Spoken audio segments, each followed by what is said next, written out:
Yo, what's going on, guys? Welcome back to the channel. Today we're talking about Alexandre Pantoja versus Kai Kara-France. Alexandre Pantoja, 29 wins, 5 losses. Decent win streak as well, minus 270 favorite, 35 years old, 5'5" with his 68-inch reach. Fighting Kai Kara-France, who's 25 wins, 11 losses, 3-2 in his last 5 fights. Won his last one against Steve Ursay 10 months ago. Why is he getting a title shot? Good fucking question. Lost to Amir Albazi, which he did not lose. Before that, lost to Brandon Moreno 2 years ago. Was finished by him.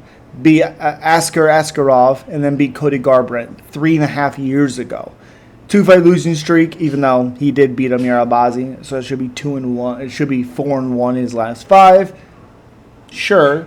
All right. You're telling me beating Steve Ursay? Okay. Sure. I don't think Kai Kara-France, whatever. Yeah, this fight's interesting because Pantoja in the Steve Ursay fight, took a lot of shots. I did not like that.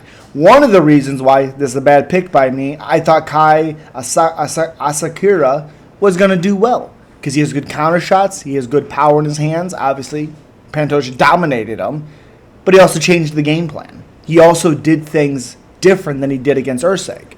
You know, and sometimes that's the hard part with making predictions and putting it out there in the public, because if you don't hit correctly, you look like an idiot. And I look like an idiot, which, all right.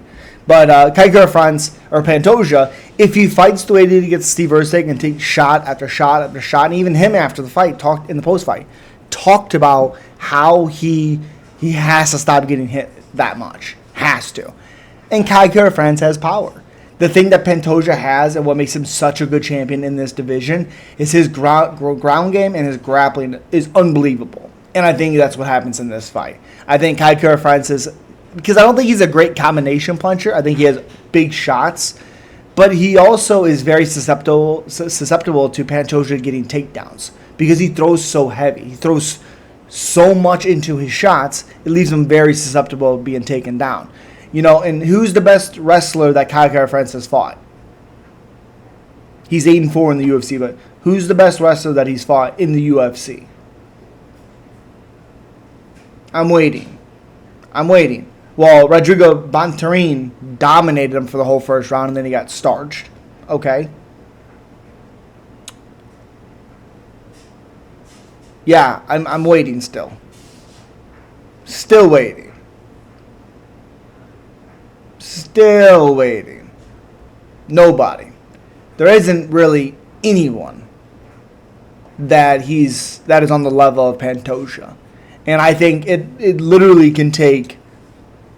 I think Pantoja wins this by control. I think there's a possibility that he finishes France with submission, like a guillotine, a rear naked choke, an arm triangle, that type of stuff, but he has incredible control on the ground. It literally is what won him the fight with Ursay. It won him the fight with Royval.